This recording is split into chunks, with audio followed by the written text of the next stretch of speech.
Would you say that, in fact, it's somewhat could have been predicted in that the model, the Latin American third way, if you will, that Lou was trying to promote, didn't have capital controls, and it was based on sort of a temporary financialization boom, as opposed to sort of some type of real economic growth or some mix in between. And so, in hindsight, were the policies of the Lula government over the last 5, 6, 7 years, in fact, the right ones, given that some of these things were foreseeable? And for Martin, on the recommendations, I of course wholeheartedly agree with everything that you proposed. My question is what's been discussed in terms of regional alternative sources of finance, which have long been proposed in sort of a new international economic order, which was the dream of 35 years ago. What's the real key? You mentioned several things: will, cross-national solidarity in the South, long-term interests as opposed to short-term interests, certain countries not being bought off by the North, so the G20 countries not being bought off, and then leaving the other ones behind. If you could maybe, there's not one answer, but present what you think would be the most realistic path in which these, sort of organizations that are now, cutting their teeth and testing the international waters, how is this going to convert itself to real financial competition in the world economy in which the South can control its own destiny? The central bank sets the short-term rate at 13.75%, which imagine what we'd have here if we had those kind of interest rates, and their inflation is about the same as here. So it's ridiculously high interest rates. They had also, recently we discovered that some of the biggest corporations were actually, these were industrial corporations supposedly, and they lost billions of dollars because they were speculating on the currency there. So not only they don't have capital controls, but they've also had this problem with their financial sector, their industrial sector being infected with the same kind of problems as the financial sector. The financial sector kind of rules the country, really, and that's why you've had overvalued currency as well until just now it's fallen some. So Brazil really, they did change some things. The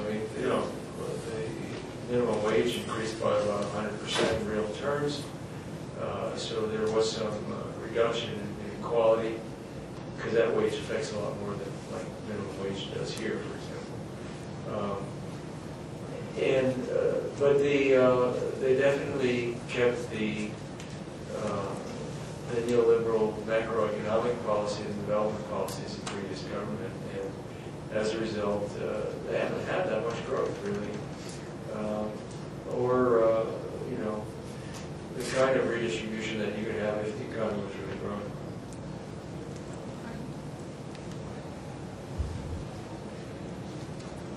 I think there has been political will among some leaders. That's why these things got set up. You have the Bank of the South, South America, and I know that they are trying to set up a facility also for financing, for stabilization. So in other words, a kind of World Bank and IMF for Latin America. And maybe some leaders like Chavez and so on, they originated this idea, they had the political will. But now we are facing the technical expertise issue, as well as some political issues like whether you set up a bank, it should be $1, one vote, or it should be one country, one vote. It's very easy for us to say one country, one vote when we are putting in very little money. But if you're the one putting in $20 billion and you say that fellow is putting in $1 and I'm putting in $20 billion and I'm lending him the money, but he has equal say with me and then I might not get the money back. So all these issues, I think, have to be settled, and including the technical one of how the whole thing operates. It's very easy to criticize, it's very hard to create. And it's the same in Asia. Asia, this idea came out of a political will that we will never again be, held hostage by speculators or by the IMF. So they created a small Chiang Mai initiative, and now, because of this crisis we are having, they are upgrading into an $18 billion stabilization fund, and they said, can China, Japan, and Korea put in 20 billion each, and the rest of us will put in 20 billion. So that was adopted in May and reaffirmed last month, but I don't know whether it's operationalized. And I put myself in China's shoes or Korea's shoes. If I'm putting 20 billion into this fund, is it a donation? I may not want to make super profits from it, but will I at least get my capital back with maybe 1 or 2% interest, because that's what the US Treasury gives me. And if not, then how do I make sure that that money still comes back to me? Because my own constituency at home and my own conscience tells me that I must get my money back. So I think they have to solve all these really practical problems.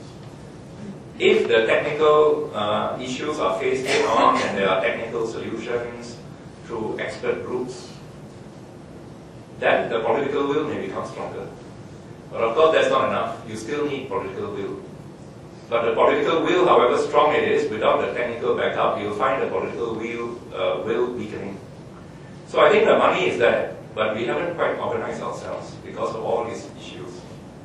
And if they ask us, I suppose we can form a civil society expert group to input into that. If they don't ask us, maybe we should still knock on the door. Because politically, I think these are very good moves that they are making. Questions? Hi, Rick Rowden with Action 8. Martin, just to have you elaborate on that a little bit further, what's going on with the Chiang Mai initiative. A lot of us who watch the IMF, of course, we are extraordinarily disappointed to see that there's some type of clause that says if you're going to borrow, you have to be in good standing with the IMF. Could you elaborate a little bit on what is that requirement? How did it get in there? And what do you think the prospects are for getting that out? And then also just getting back to your other reform proposal, you were talking about some type of mechanisms to stabilize commodity prices. Could you elaborate a little bit more on what you envision there? Thanks. The Chiang Mai initiative was actually initiated by a country like Malaysia, who really didn't like the IMF. At first, we wanted to have an Asian monetary fund. Then David Summers, or was it someone else? Stanley Fischer. They came to Asia and campaigned, physically came. Went to Korea, went to Japan, told these two countries, US is shedding blood for you because our soldiers are fighting, we fought against the Vietnam War for you, the Korean War for you. And Japan looked, then we provided a nuclear umbrella. Have you forgotten all these things? And they went to Philippines and India, and poof, that's the end of the Asian Monetary Fund. And then, okay, a small thing like the Shanghai Initiative, currency swaps, a few million and so on. But the ones who contributed to the swaps, including China, but of course Japan too, they said, we don't know whether we'll get our money back. So the only guarantee is that whoever wants to borrow money, the plan has to be approved by the IMF, because somehow the IMF is smart in getting the money back. So that's how the thing went in. But now there is somehow an upgrading of the whole Chiang Mai initiative in an $80 billion fund. And the countries involved actually had a one-day meeting in China just the day before the summit of Asia and Europe that took place last month, or earlier last month, or was it earlier this month? And again, they reaffirmed what they had concluded in May, that they would do this and so on. But I don't know to what extent the feasibility plans and the details and so on have been worked out, because if you don't work this out, then you will have it as a political statement, but you won't operationalize it, like the Bank of the South and so on. Commodities, this is an age-old problem. The number one problem for the poorer countries like Africa and some Latin American countries and so on. It was never resolved. And here, I think the IMF and World Bank played a very bad role, because when the commodities ball was kicked to them from UNCTAD, UNCTAD was the master of commodities, and then they lost that because EU, US under Thatcher and Reagan pulled out of the commodity agreements and tried to kill UNCTAD actually for being the center of commodity agreement negotiations. Then the World Bank took it up. But their solution was market-based solutions, such as the farmers should hedge, take part in hedging activities to hedge the future of the commodity prices for the next 2 years, 3 years. Nobody knows what is hedge. because we don't have hedge funds and hedging activities in developing countries. Thank goodness, because of course there's a false root. But over the last 2-3 years, as commodity prices boom, then this problem faded away. Because when your prices are very high, you don't think on how to stabilize commodity prices and so on. And now the commodity problem is back, so the issue is back again. They thought that it was a structural rise in commodity prices and it would rise forever over the next 10 years. But, and you decouple. But nobody thought of this huge crash, and nobody really understood that the rise in commodity prices was also significantly due to speculation rather than the real economy. So we are back to how to stabilize. And I don't see any international initiative out there. So the suppliers themselves may have to get their act together. A few years ago, Malaysia, Indonesia, and Thailand came together as rubber producers and said we are going to reduce our production by 10%. The price of rubber shot up by 100% immediately and remained there. I think similar initiatives are now underway for palm oil and so on. We may have to have South-South cooperation, producers-only agreements without the consumers. For example, coffee. If Brazil, Kenya, Vietnam could somehow have the political will to say, let's sit down and cut our production by how much, let's work it out. Just as OPEC has done for oil. I think that's the way forward. To hope for suppliers and consumers together to come into the big commodity agreements that we had in the past is too ambitious a dream, unless you can get the Obama people to pledge that they're going to undo what Reagan did, and Gordon Brown to pledge that they're going to undo what Thatcher did, because that paradigm belonged to the past and we are now looking to the future, that we can dream the big dream again. But in the meanwhile, the practical things are the suppliers have to get their act together and cut supply.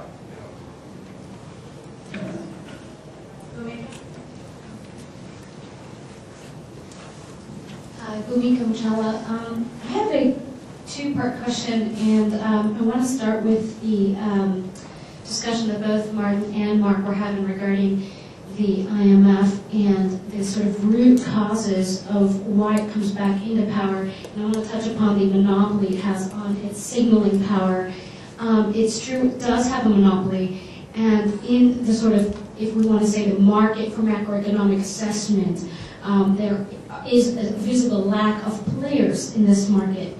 And to touch upon the root issue of why is it that countries feel that the IMF is best placed to make this macroeconomic assessment, to provide the signaling, to assure that a country has macroeconomic stability. And again, touching upon what Martin very clearly laid out in terms of the policy paradigm on which this macroeconomic stability is based. Obviously, the set of ideology that it's based, it's anti-reflation, anti-expansionary policies that would aid a sort of natural stimulus process of virtuous growth coming back into a healthy economic state, such as Malaysia did after the Asian financial crisis.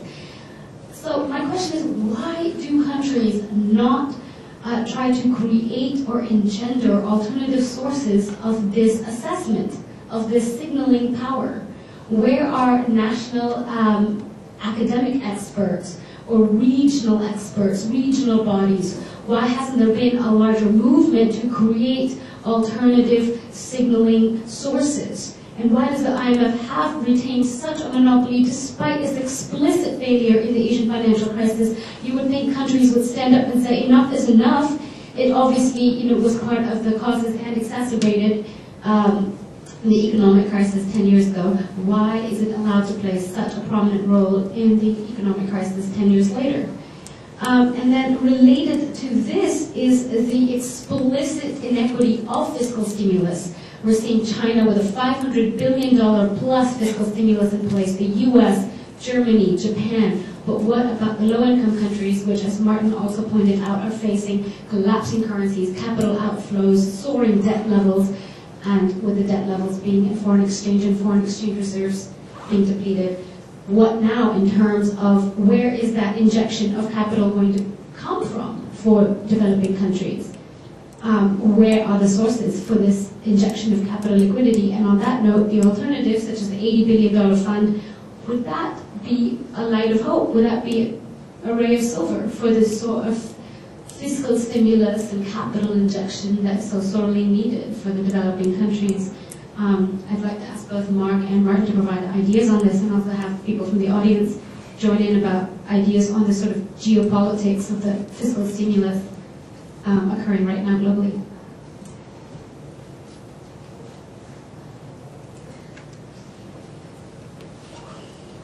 Well, the IMF has been playing a very dirty role, and I think maybe we haven't exposed it enough. I've come to the conclusion that the IMF's role, and explicitly understood it, because it's a creature of the creditors, foreign creditors. And they want to get, you see, the IMF lends money. They want to get it back with the interest, so that it can retain its AAA status, and it can return the money to its own shareholders, which are mainly from the north, and of course it's controlled by Treasury. But as you said, most of IMF organized funds do not even come from the IMF. It's a signal. And you have other creditors then who, if the IMF says yes, then they will also come along for the IMF package. And then it's also a signal for the by the private sector and the bilateral debts and so on. So the priority of the IMF actually is that when they give a loan to a developing country, they want to get it back, plus they want the foreign creditors to get it back. So they have become actually the guarantors in terms of debt collecting for foreign creditors, including themselves. So how do they do it? So if that is understood as their main priority, then the rest makes sense. There's macroeconomic, monetary policies and so on. Makes sense in a narrow, short-term view of themselves. That is, they tell the governments, I'm lending you this 4 billion or 5 billion to Indonesia or 12 billion, but you can't use this money that I'm lending you to save your local banks and companies. Because I'm lending you this money so that you can repay the loans that you took in foreign exchange. So here is one set of money coming in so that you can use that money to repay. And then whether you can repay the new set of money that we've lent you is an issue we'll settle later. Now, we don't want you to divert this money that we are actually giving to you so that you can go back to the foreign creditors and you service your debt by leakage to the local economy, by lending to local companies and saving the local banks and education and health. You know, your own budget to boost education and health and reflate your economy. Because then you are taking away the money that we are lending you to do your local thing. When what we want is to give you the money so that you can rechannel back Washington, IMF, to you give back to New York, Wall Street that had lent to you. I think that was what that whole model was about. But then, as I said, it's a short-term thing. I lend you money, you repay these people. But how are you going to repay the money that I lent you if your whole economy is collapsing? So the second generation problem of how you repay this thing was never solved, so the debt continued. Okay. Now, the mechanism by which this money that I give to the government is then repaid has a problem because much of this loans that you have to repay are in the private sector. So what they did was, as a conditionality, the government has to guarantee the repayment of private sector debt. That's what they did to Korea, that's what they did to Africa. Government has to guarantee debts that were contracted between private sector and private bank. So all this now becomes government debt. So that was a mechanism. So IMF lends money to government. Government pays private loans and debts. So the wonderful debate you had in Congress and so on in this very town itself. Why should we bail out if it's a private investor, private shareholders and so on? And then you begin to withdraw that power from Paulson. Never takes place in the IMF. It's just taken for granted that that's what the IMF's role is a private debt collector as well as a public debt collector. So understanding this, and if that model is going to continue, then why should we use the IMF? It's totally ridiculous because it doesn't solve, it may solve that first generation debt problem, but not the second generation anyway, and the country continues in debt. I think the second point you brought up is absolutely important as well. I think Dean Baker, your colleague, wrote this thing about, was it US? Gives smallpox, or was it? Biological weapon. Okay. So the problem is created here. It has spread. And you don't solve these people's problem, you solve your own. And that's what should be done. And to some extent, I think there's been some innovation. The Treasury has also given 30 billion per country of liquidity of US dollars to Korea, Singapore, and so on. Countries they trust and is in their model and they think can pay back. So that's the beginning. Maybe Treasury should do that for the whole world. Since they cause the problem, they should be giving liquidity money to developing countries and not just Europe, and they begun to do it. Same with the IMF. IMF has started a facility of lending without conditionality to countries that they think are really solvent and are doing very well but have temporary problems like South Korea, I think Brazil, and a few other countries. So that's something new. It's like no condition because I know you won't borrow with stupid conditions. I know I'll get the money back because you are really viable economies. You have a liquidity problem, so I'm going to lend to you just as the Treasury has been doing so and so. So you have little shoots here and there that are coming out. Maybe we should demand that these kinds of loans, I don't know, Mark, what do you think, that these kinds of loans should be expanded, manifold, extended, or whether there's a catch in it as well. Yeah, that's one thing I didn't really explain, but I wanted to actually, was that, you know, the whole purpose of balance of payments lending in these situations, especially where there's liquidity problems, but even when there are more serious, you know, current account deficits, the whole purpose of it is to enable the country to undertake the adjustment without having to go through a terrible recession, right? Like the United States is adjusting its trade deficit right now with going through a very bad recession. Any country can do that, but the idea of having the external lending, hard currency lending, is so that the country can adjust gradually if it has a balance of payments problem, or if it doesn't, if it's just coming under speculative attack, then what that facility does is just prevent, it provides a guarantee, it provides insurance so that investors stop pulling their money out. And that's what most of these countries actually need. And that is the kind of thing that the IMF is saying, okay, we'll provide that in this facility that Martin just described, the new facility. But the problem is they are making political choices. Like, you don't see them loaning this money to countries that they don't like, even if those countries actually have a lot of reserves and are just coming under speculative attack. So the only thing I would add in terms of the question, two things. I mean, you know, Martin has very well described one aspect of the IMF, which is, I think, perhaps the most important, is a debt collector. You know, and that's what they did in Argentina, for example. They tried to be, they failed ultimately, but they were willing to squeeze the country and really deny the credit and everything just to try and get a better, more money for the defaulted creditors. That was a classic case where they were willing to destroy that place just to get a little more money from the defaulted creditors. And but I would say there's two other aspects of it. One is it is also an agent of the U.S. Government to a certain extent, and sometimes the European governments when they have their particular demands. And these can be just even corporate interests, you know, particular companies.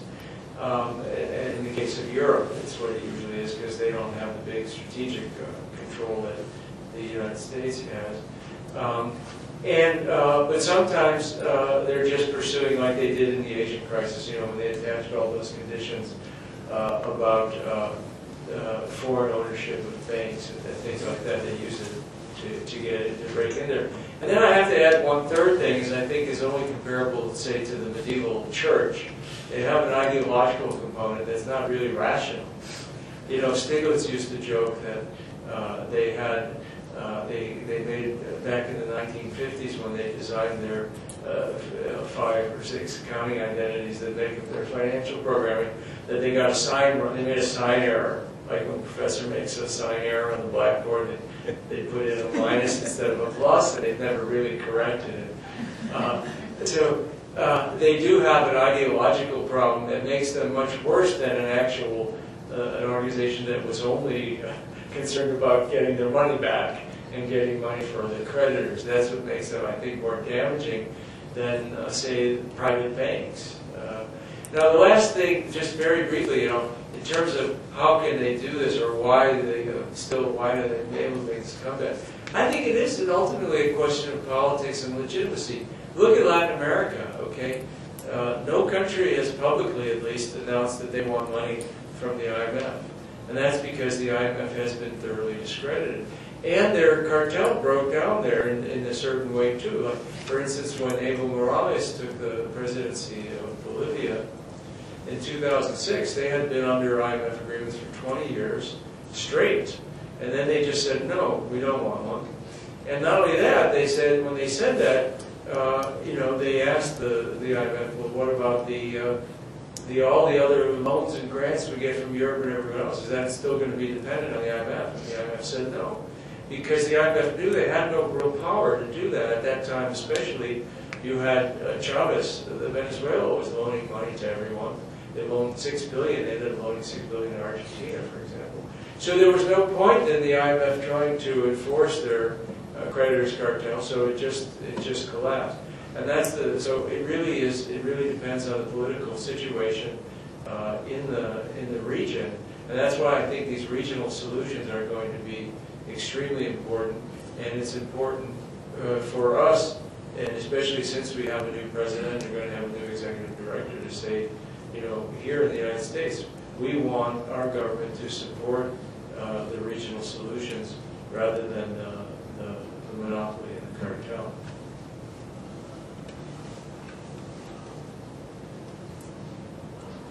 Actually, I just have a quick follow-up to the last answer and to the first question. I think that we can understand why, and this is more of a question about the politics or the obstacles to passing these policies. I think we can understand why Brazil, with the model that it's been following, hasn't been able to impose or hasn't imposed capital controls. But what in your mind, Mark, is the reason that countries like Argentina or Bolivia or Ecuador or Venezuela in the last few years haven't moved more in that, given that they have managed to reject the IMF, and given that changing international financial architecture is more difficult, the individual countries can carry out policies like imposing strict capital controls and so on, but there hasn't been a lot of movement in that direction. So I was wondering what you thought the reasons, what the obstacles are for that kind of. And Argentina, the last few weeks, has been spending reserves, defending the peso, and so on. So that's a quick question. Well, it's one of those cases where you do have to fix the roof while the sun is shining, and the capital is coming in. That's when you have to have the controls. It is harder to do it on the way out. Venezuela did, in fact, they have capital controls, and that is one reason why, right now, their balance of payments is still improving, while others are worsening. But the other countries didn't do it, I think, because they saw, they didn't see the necessity during the time when, the last few years has been the best growth you've had for quite a while. But in the sense that Malaysia, right after the start of the East Asian crisis. In other words, that Malaysia also didn't do it when the sun was shining, but they managed to impose a different model, or at least for a period. I think the reason why countries are very reluctant to do it is their own ideology. They have imbibed that ideology because our finance ministers, their officials, the central bankers are all trained by the IMF. The IMF Institute, for example, they have a big institute here. They have an institute in Singapore or Asia, and I went to one of their courses. They have like 40 courses a year. Each course training 30, 40 central bank and finance officials. Then they belong to the church. They believe that Jesus Christ is the Son of God, and if you don't go to Mass every Sunday, and if you don't obey what your parents tell you, then you will go to hell. So nobody likes to go to hell. So one is the ideology. Two is, even if the conditions change so drastically, just as in the US, conditions change so drastically that Mr. Paulson said, I just cannot do this pay up thing. I just cannot. But then if I don't do it, it's even worse. So please all forgive me. We just have to do it. You know, excommunicate me if you want, but I just have to do it. I have to say Goldman Sachs. I think the moment of truth is if I don't do it, Goldman Sachs will collapse. And my $900 million of Goldman Sachs stocks will be worth nothing. So that's the moment of truth. And so when the moment of truth comes, for Malaysia, Malaysia is a firm believer of the free trade system, the free capital system. It followed the IMF for 1 year, although it did not have to, did not take an IMF loan, but it invited the IMF to come. And Malaysia did even more, it was more IMF than the IMF. It cut expenditure by 20%, it raised the interest rates by 10 percentage points, more than Thailand or Indonesia and so on. And the economy collapsed from plus 8% to minus 8%.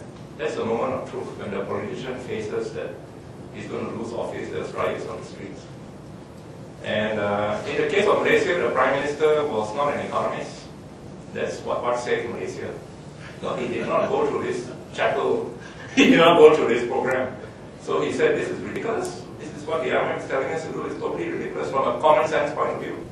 If you raise the interest rates, then the companies cannot pay back the banks, even if it's not in foreign exchange, and then the banks will have non-performing loans, and the banks collapse. And the companies collapse, and the economies collapse, and my government collapse. So it's just common sense. So what the IMF is trying to tell us to do, actually he said, why are 28-year-old MBAs from the United States coming to tell me how to run my economy when I've been having 10% growth for the last 20 years, I'm the Prime Minister, I'm elected. Who is this guy? Who is this joker? I'm the Prime Minister, tell him to go to hell. So after 1 year, that's what he did. Then they instituted common sense policies, which is the policies that the United States does when the United States is in crisis. Reduce the interest rate, boost the government expenditure. Then they said, yeah, sir, if you do this, the currency will collapse. Okay, fix the exchange rate. How do you fix the exchange rate? Actually, you know what he did? Because the central bank did not cooperate with him. The central bank is a believer. They said, we refuse to give you any answers. This is beyond, we'll go to hell. So the Prime Minister is an IT maniac. So at night, he went to do a Google search, put in currency control, currency stabilization. Then you find that Argentina and Hong Kong had this currency board system, but there's no solution. See, Suharto was trying to find that solution, and American economists went to give that advice to Suharto. It was the wrong advice. You can fix your currency through the currency board system in which the money supply in your country depends on the foreign reserves you have. So your monetary, the supply of money, you don't have control anymore. It depends on your foreign reserves. If your foreign reserve is dropping, then your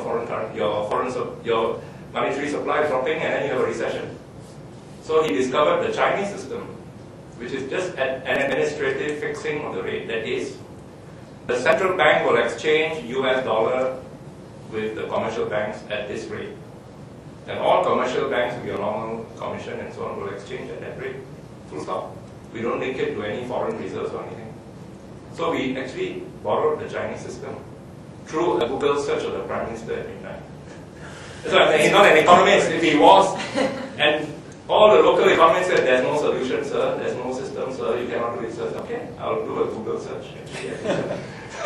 So we fixed so that when we lower the interest rate, the currency would not collapse. Then they said, yes, sir, but you see, if you lower the interest rate and you boost the finance, which is the correct macroeconomic policy, and your currency won't collapse. Because your currency collapses, you can't repay your foreign debt. Then you have to go to the IMF, and the game is over. But sir, you do these three things, the capital will flow out. Yes, let's stop the capital from flowing out. Another instrument, capital controls. This is how capital controls came in. And the capital controls was very clever. It said, if funds are coming in and out due to trade, allow it. If it's foreign direct investment, allow it. If it's profit from foreign investment, allow it. No capital controls on that. In other words, the IMF policy of 1945 to 1973, we rediscovered that. In other words, for the current account, no capital controls. For the capital account, if foreigners have brought their money in and put it in the stock market, we tell them, for the next 12 months, you can't take your money out. The short-term capital flow.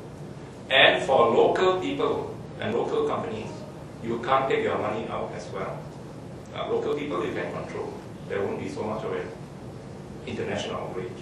So this was put in place. It was a very clever selection of what controls to put and what controls not to put. And that was part of an entire package of monetary and economic policies. Then the government regained monetary independence, and you know what it did?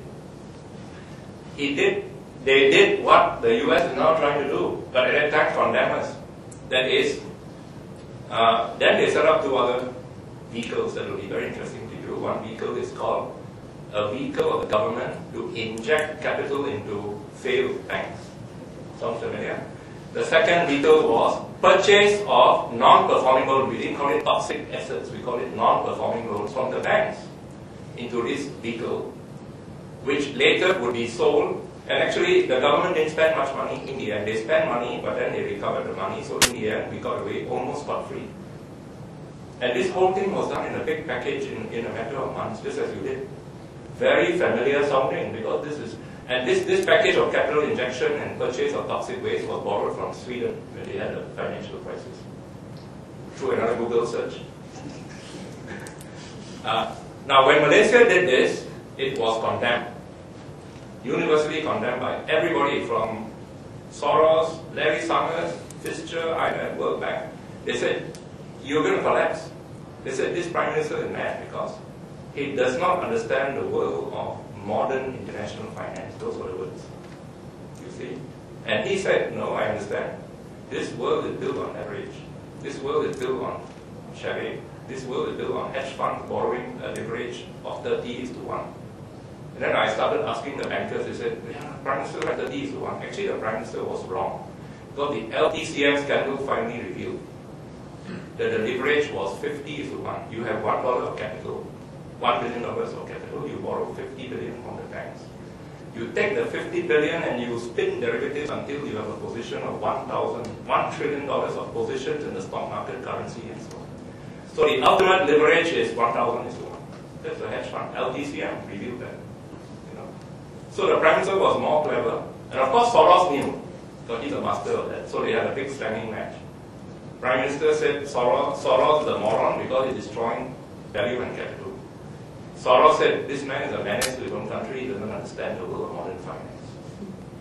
The US condemned him, everybody condemned him, the IMF sent a team to Asia to, he had brilliant ideas, set up an Asian monetary fund and do these swaps. You know why? We are not children, because the Malaysian central bank a few years earlier had also become a hedge fund and was speculating the currency market and lost $2 billion to Soros. So we were players, we got burned, but we understood the world of international finance, and we were the losers, but we understood when the other side came, we knew what it was. So you have to withstand the international condemnation that comes from breaking the ideology, and it's very frightening. It means private capital will not flow in for some time. And in fact, they did. They boycotted Malaysia. But the government calculated, if we do this, foreign capital will not go up because we have blocked it. New foreign capital will not come in. And I think they were very smart. They said, new foreign capital will not come in anyway in a country that is having -8% growth. So what we lose is nothing. What we gain is 1 year of freedom to institute our macroeconomic policies. At the end of the day, it wasn't a financial ideological thing. It was that we have to drive interest rates down to 3% or 2%. And then we have to force the banks to lend. Okay, against all orthodox, that the IMF came and said, Basel II, Basel I, capital ratio, and you have to become more disciplined because the banks were not disciplined, that's why you're in trouble. And we said, no. The patient, unfortunately, ate a lot of fat. He has high cholesterol and he's got a heart attack. Okay? So he's lying on bed, he's got a heart attack, he's almost dead. Now, this is not the moment to lecture the patient that you should not have eaten all this beef, you should not have got all this fat. You should have a lifestyle change. And what you should do, you should stop eating and you should take exercise. But that's what the World Bank, the IMF did. The IMF went to the patient and correctly diagnosed, you're having a heart attack. Because of your bad lifestyle. Now get out from your bed and run around the field 6,000 times at the fastest possible rate. That's what the patient did, and the patient collapsed and died. You see, it's a sequencing problem, but it's a very big sequencing problem. You don't tell the patient that When he's half dead, you bring him back to life by some kind of injections, statins and so on, and then when the patient finally is better, you say, you please take a little walk with a walking stick. And then when you're better, you stop eating all this food. And one fine day, maybe he can take a little jog again. But if you get your sequencing wrong, the patient is dead. And tomorrow you say, well, anyway, he's dead, let's go to another patient. That's what the IMF does to you. So Malaysia understood that. They said, forget about this capital ratio, 8% improving, we're going to break all rules, which is what Paulson is now doing. No more reserve requirements for the banks, the ratio can go to hell. The Prime Minister sat down every morning with a team. He's a very practical man. Okay, all these banks will remove their non-performing loans. This is what Paulson should have actually hired him. So all the banks will remove their non-performing loans. We have had capital liquidity injection into that. What are they doing? So each bank, how many loans have they given for new houses? How many loans have they given for motor cars? Then he contacts the housing developers. You start giving discounts on your housing prices, and you give furniture free of charge. Okay? Then the banks will lend the consumer money. You give a good price for the house. The banks are going to be forced to lend. And they set a target for the banks. Increase your loans by 15% per month. Okay? Which is totally unorthodox. And then they will ring every bank. You only 10%. Where's your other 5%? And then they ring the consumers. Why are you not buying houses? Buy the houses. The best buy in the world today. Wow. So the economy expanded. But in the meanwhile, the Prime Minister had to shut his ear and eyes and not listen to CNN. And everybody was condemning him, private investors. So you need to have a clear plan. You need not to know economics. You need to have a Prime Minister who's in charge of the country and jails all his opponents while he's doing this great experiment. You need to absorb the resignation of the central bank governor. Deputy resigned and said, we can't do this thing. It's beyond our conscience. It's against my religion. And they resigned. So, and then pull the whole thing through. So that's why the developing countries don't do it. The confluence of coincidences to allow this kind of thing to happen is very bad. Now, in the case of Argentina, they didn't do it. Capital flew, government collapsed, tried something, collapsed again, tried something, collapsed again, and finally somebody in the government said, I want to abide by market rules, and that is, we will repay the debt according to the market price. Okay? Which is a big debate in your Congress here. When you buy the toxic waste, at what price? Mark to market, or the book value price of the past, or the value price of 3 years from now, which nobody knows what it is. They can't solve that debate, and therefore he's given up the plan, isn't it? I don't know why he's given up the plan. But if Argentina says, well, the market says the loan is only 10 cents, I'm going to pay you the full market rate. And they said, no, the full market rate is a mortal sin, because the foreign creditors 100% must come in. So there was a big fight, and I think this was the great achievement of Argentina. Malaysia's great achievement was prevent the thing from going out and institute all these macroeconomic policies to save the country. Argentina was too late to save the country, we are dead. But even the dead man can say, I'll pay you 10 cents from my estate and not 100 cents per dollar so that my children can survive. So these two policies, I think, are great examples. But most developing country governments, either like a Lula, who wants to prove to the world that the trade union leader will abide by market rules, or they are too frightened to do it because they don't have this clear vision in mind. They don't have a clear vision of what is a reflationary set of macroeconomic policies. I think that's what Malaysia did. I want to reflate my economy. The real economy is the important thing. Everything else you tell me is a barrier, I will get rid of these barriers. You tell me this instrument doesn't, okay, I find a new instrument for a new problem. And then let's get on with it and just do it, you know. But that macroeconomic core is what is the most important, which is what the US is trying to do. Reduce the interest rates to almost zero, pump the government expenditure up, have very easy monetary policy. Now the consumer has a problem. Now we're going to boost the consumer. Whether this is right or wrong, I don't know, but this is the normal Keynesian policy. And Malaysia was just a very good student of the United States, but the US condemned Malaysia for being a good student. Well, I think we've heard today, this has been amazing, a lot of the messages and policies that we need to be pushing for in our media and advocacy work. I especially want to thank Mark and Khor for coming and spending such a wonderfully long time with all of us, and educating us not only about things to look for from the past that can serve as examples, but actually the kind of concrete policies that we all need to be pushing for the future. So I thank you, Martin and Mark, for your excellent presentations and for your audience for your engaged questions. Thank you so much.